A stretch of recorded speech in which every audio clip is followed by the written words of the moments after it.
2003, Donald Rumsfeld estimated a war with Iraq would cost $60 billion.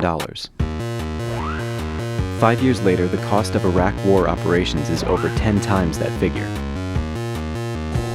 Factoring in the Afghanistan war, total operations are at $800 billion. By the time the U.S. leaves Iraq, the estimated cost of war will be $3 trillion.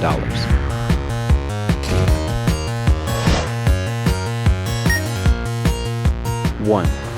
Start with the total operational costs to date, including tanks, combat pay, military training, military bases, and embassies. 2. Add additional military costs outside war spending.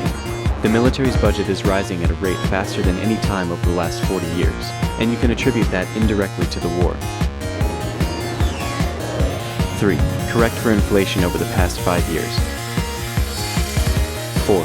Add operational and peacekeeping costs before and after the troops withdraw, since it's estimated that the U.S. will stay in Iraq in some capacity for another decade.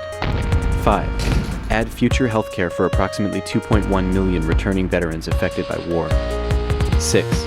Add cost of restoring the military back to pre-war strength, because the Defense Department is not replacing equipment as fast as it's used.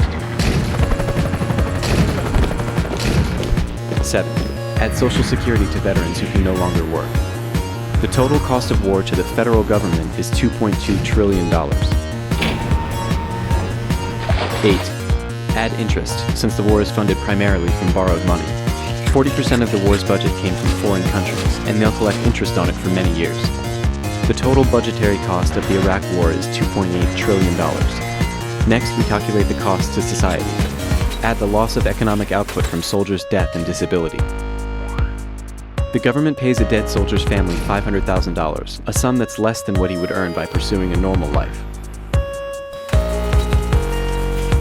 And finally, the large-scale economic impact of a war financed by deficits that will divert funds from schools, roads, and research, all against a backdrop of rising oil prices, pushes the tally of war costs over 50 times the original estimate.